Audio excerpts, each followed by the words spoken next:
Caring, inspirational, courageous, emotional, award-winning coach, and family man are words that come to mind when I think of Jim Valvano.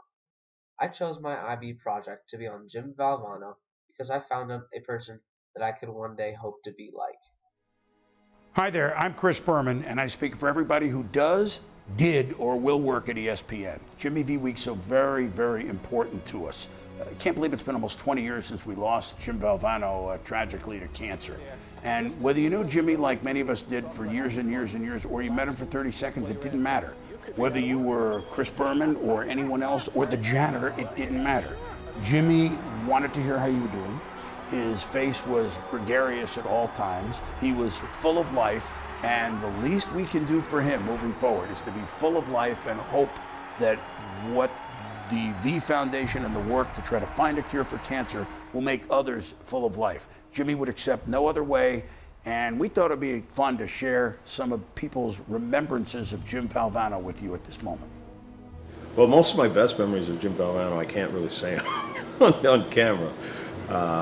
But what made this guy so great is that he always wanted people to enjoy life to the fullest. He wanted to make life better. So what did he concentrate on? Not the fact that he was dying of cancer. He concentrated on forming the V Foundation, putting together a team. Jim had amazing charisma. I had the opportunity to be at the NCAA Final Four at a dinner, and he held court. Everyone was mesmerized by his stories. When he gave his SB speech, our switchboard lit up. People wanted copies of his remarks, and he inspired us all. Jim Valvano, the person, was very special to us in operations. And at the time he came in, college basketball, he did a great job acclimating as an analyst in the studio, taking his show on the road as well. And he made everybody on the crew feel close to him, and he also made everyone in the crew feel special. You asked him a question, he gave you an answer. He took the time to really involve himself with the crew and in the lives of those around him. And I think he was very special that way. I remember sitting down with him in his dining room at his home in North Carolina, and we sat down with a pen and paper and put together the first board of directors for the V Foundation. And he was just so sick, and I'm like, Jim, go to bed. Jim, relax. It's like, nope, this is what I got to do. This is my mission in life right now. So he focused on what was a positive thing, what he could leave behind, and make people remember him for positive things instead of for the sadness of him passing away. James Thomas Anthony Valvano was born on March 10, 1946 in Corona, Queens, New York. He was the middle child of Rocco and Angelina Valvano. His brothers' names were Nick and Bob. He lived in an Italian-American family. He went to Seaford High School in Seaford, Long Island. He was a three-sport athlete in high school, playing baseball, football, and basketball. At 17, he wrote down all his goals he wanted to accomplish in life. His goals were to play sports in high school and college, become a college basketball coach, earn a victory at Madison Square Garden, and cut down the nets after winning the national championship in basketball. After high school, Jim got a scholarship to Rutgers University in New Jersey to play basketball. During college, he married his high school sweetheart Pamela Levine.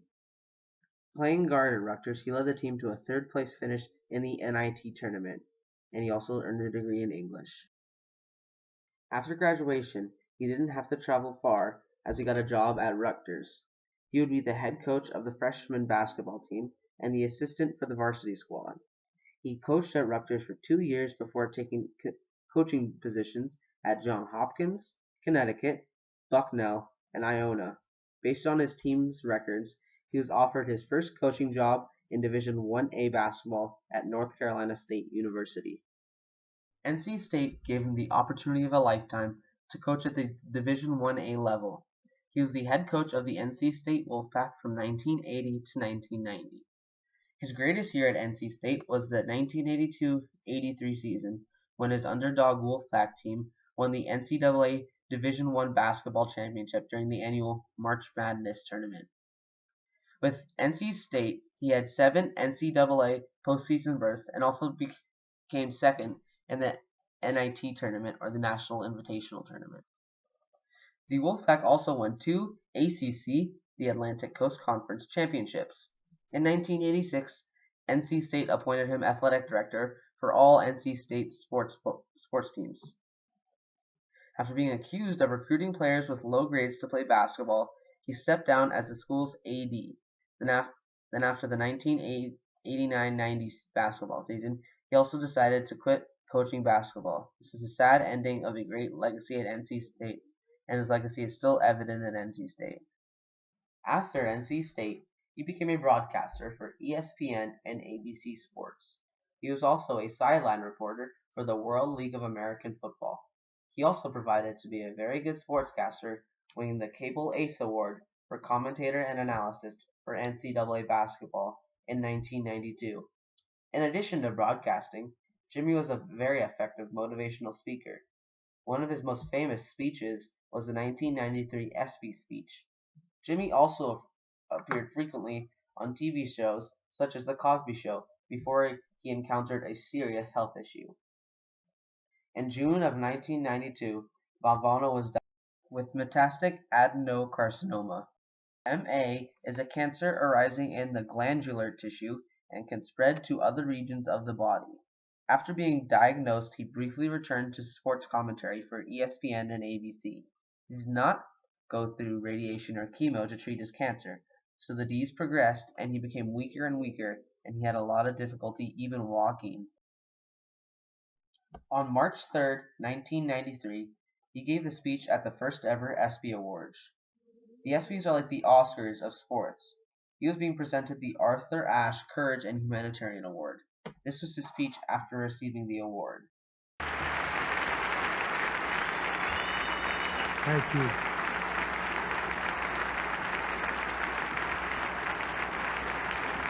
Thank you very much. Thank you.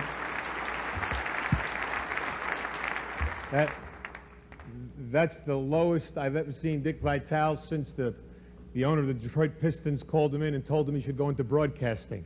Right? I can't tell you what an honor it is to even be mentioned in the same breath with an Arthur Ashe. This is something I certainly will treasure forever. But as was said on the tape, I don't have one of those things going to cue cards, so I'm going to speak longer than anybody else has spoken tonight. That's the way it goes.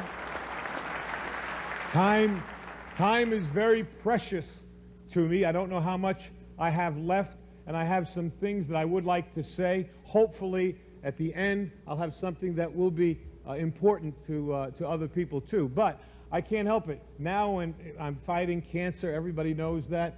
And people ask me all the time about how you go through your life and how's your day. And nothing has changed for me. As Dick said, I'm a very emotional, passionate man. I can't help it. That's being the son of Rocco and Angelina Valvano. That just comes with the territory, right? We hug, we kiss, we love.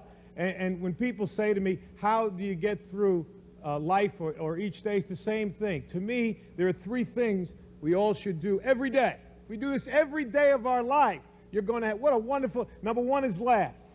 You should laugh every day. Number two is think. You should spend some time in thought.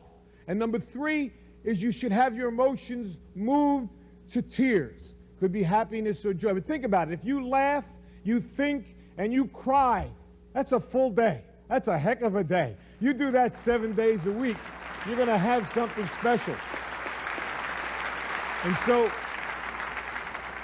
I can't help. I rode on the plane up today with Mike Krzyzewski, my good friend and a wonderful coach, but people don't realize he's a 10 times better person than he is a coach, and we know he's a great coach. He's meant a lot to me in these last 5 or 6 months of my battle. But when I look at Mike, I think we competed against each other as players. I coached against him for 15 years, and I always have to think about what's important in life is to think, to me, of three things: where you started, where you are, and where you're going to be. Those are the three things that I try and do every day. And you know, when I think about getting up and giving a speech, I can't help it. I have to remember the first speech I ever gave. I was coaching at Rutgers University. That was my first job. That's wonderful. And I was the freshman coach. That's when freshmen played on freshman teams. And I was so fired up about my first job. I see Lou Holtz, Coach Holtz here. What was it like the first job you had, right? The very first time you stood in the locker room to give a pep talk. That's a special place, the locker room, for a coach to give a talk. So my idol as a coach was Vince Lombardi. And I read this book called Commitment to Excellence by Vince Lombardi. And in the book, Lombardi talked about the first time he spoke before his Green Bay Packer team in the locker room. They were perennial losers. And I'm reading this, and Lombardi said he was thinking, should it be a long talk, a short talk? But he wanted to be emotional. He said, be brief. And this is what he did. Normally you get in the locker room, I don't know, 25 minutes, a half hour before the team takes the field. You do your little X and O's, and then you give the great Newt Rockney talk. We all do. Speech number 84. You pull them right out. You get ready. Get your squad ready. This is the first one I ever gave. And I read this thing, Lombardi, what he said was he didn't go in. He waited. His team was wondering, where is he? Where is this great coach? He's not there. 10 minutes. He's still not there. 3 minutes before they have to take the field, Lombardi comes in, bangs the door open, and I think you all remember what great presence he had, right? Great presence. And he walked in, and he just walked back and forth like this, just staring at the players. And he said, all eyes on me. And I'm reading this in this book, and I'm getting a picture of this Lombardi before his first game. And he said, gentlemen, we will be successful this year. You can focus on 3 things and 3 things only: your family, your religion, and the Green Bay Packers. And he like that. And the rest of it, they knocked the walls down. The rest was history. I said, that's beautiful. I'm going to do that. Your family, your religion, and Rutgers basketball. That's it. I had it. Listen, I'm 21 years old. The kids I'm coaching are 19. All right? And I'm going to be the greatest coach in the world, the next Lombardi. And I'm ready. And I'm practicing out right beside the locker room. The manager's telling me, you got to go in. Not yet, not yet. Family, religion, Rutgers basketball. All eyes on me. I got it. And now finally he said, 3 minutes. I said, fine. True story. I go to knock the doors open, just like Lombardi. Boom! They didn't open. I almost broke my arm. I was like, it was when it didn't open. Now I'm down. The players are looking. Coach, help the coach up. Help him up. And now I did like Lombardi. I walked back and forth, right? And I was going like that with my arm, get the feeling back in it. And finally I said, gentlemen, all eyes on me. And these kids wanted to play. They're 19. Let's go. I said, gentlemen, we'll be successful this year if you can focus on 3 things and 3 things only. They said, yeah. I said, your family, your religion, and the Green Bay Packers, I told them. I did that. I remember that. I remember where I came from. It's so important to know where you are. Right? And I know where I am right now. How do you go from where you are to where you want to be? And I think you have to have an enthusiasm for life. You have to have a dream, a goal. You have to be willing to work for it. I talked about my family. My family is so important. People think I have courage. The courage of my family is my wife, Pam, my 3 daughters here, Nicole, Jamie, Leanne, my mom, who is right here too.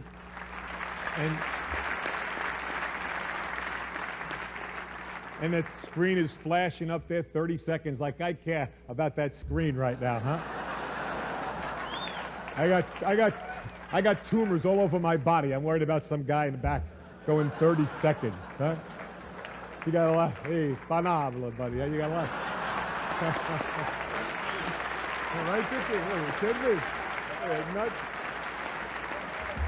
All right, I just got one last thing. I urge all of you, to enjoy your life, the precious moments you have, to spend each day with some laughter and some thought, to get your emotions going, to be enthusiastic every day. And Ralph Waldo Emerson said, nothing great can be accomplished without enthusiasm, to keep your dreams alive in spite of problems, whatever you have, to be able to work hard for your dreams to come true, become a reality. Now I look at where I am now, and I know what I want to do. What I would like to be able to do is to spend whatever time I have left and to give and maybe some hope to others. All right? Arthur Ashe Foundation is a wonderful thing. And AIDS, the amount of money pouring in for AIDS is not enough, but it is significant. But if I told you it's 10 times the amount that goes in for cancer research, I also tell you that 500,000 people will die this year of cancer. And I also tell you that 1 in every 4 will be afflicted with this disease. And yet, for somehow, we seem to have put it in a little bit of the background. I want to bring it back on the front table. We need your help. I need your help We need money for research. It may not save my life. It may save my children's lives. It may save someone you love. And it's very important. And ESPN has been so kind to support me in this endeavor and allow me to announce tonight that with ESPN's support, which means what? Their money and their dollars, that they're helping me, we are starting the Jimmy V Foundation for Cancer Research.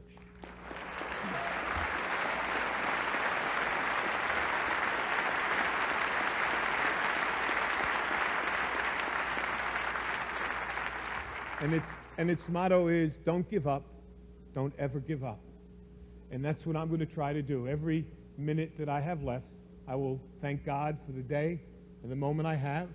And if you see me, smile and maybe give me a hug, because that's important to me too. But try, if you can, to support, whether it's AIDS or the Cancer Foundation, so that someone else might survive, might prosper, and might actually be cured of this dreaded disease. I can't thank ESPN enough for allowing this to happen, and I'm going to work as hard as I can, for cancer research, and hopefully maybe we'll have some cures and some breakthroughs. And I'd like to think I'm going to fight my brains out to be back here again next year for the Arthur Ashe recipient. I want to give it next year.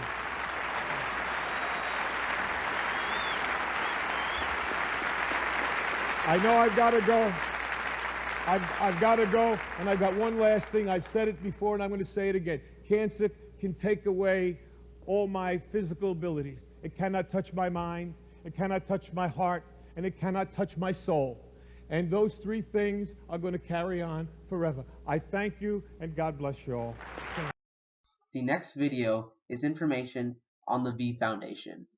The V Foundation was launched with a simple goal: find cures for cancer. Now in its 20th year, the V Foundation has awarded more than $100 million in research grants. Before he passed, he asked me to be on the foundation team. He could not foresee that it was going to be what it is today. The V Foundation is making a difference in the fight against cancer. Listen to the passion. This foundation is winning. The V Foundation is passing research dollars, knowledge, and hope from doctor to doctor, from city to city, from generation to generation, through one simple phrase: pass the V. At NC State, University professor John Cabana is passing the V to students at the Jimmy V NC State Cancer Therapeutics Training Program, which encourages young scientists to pursue their interests and become members of the next generation of cancer researchers. So just this program that the V Foundation has started, it's just opened up this whole world to kids who would otherwise have not touched science. Dr. Sean Stowe, a recent program graduate, is passing the V himself. He's helping launch a similar therapeutics department at the University of Maryland. Much like I was the pilot for NC State, I'll be kind of the vanguard for the V program's expansion. Our peer-reviewed V Scholar and Translational Research grants have been awarded across the country in more than 100 cancer centers in 38 states, including the University of Southern California. We've been using the funds that I obtained through the V Foundation to really do some pioneering work, and that will have some immediate implications. The first grant that I got was from the V Foundation, and it helped me set up my lab and start an initial idea that I had to come up with a new treatment for cervical cancer. It was absolutely a launching pad, and it has really paid off. Foundations such as the V Foundation are absolutely critical, especially this day and age where unfortunately federal funding is becoming tighter and tighter. It's also harder for new investigators with sort of out-of-the-box, non-conventional approaches to get funding. And I don't think that we have time to wait for that research to take place. The good news, passing the V has a snowball effect. $100 million in research funds awarded by the V Foundation have led to additional research grants of $1 billion. With Jim's ambitious goal of defeating cancer in sight, now is the time to pass the V, to unite more dollars, more great minds, and more passionate supporters with the V Foundation.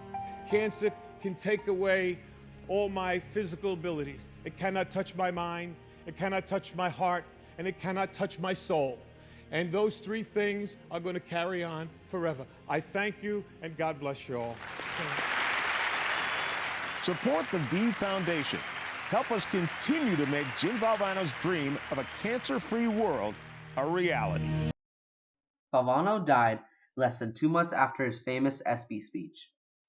Jimmy died at the Duke University Medical Center on April 28, 1993. He is buried in Raleigh, North Carolina. After his death, he was inducted into the NC State, Rutgers, the New York City Basketball, and the National Italian-American Sports Hall of Fame. They also made 2 movies about him. One was called Never Give Up, the Jimmy V Story, and also an ESPN film called Survive and Advance, which is on his 1983 NC State National Championship team.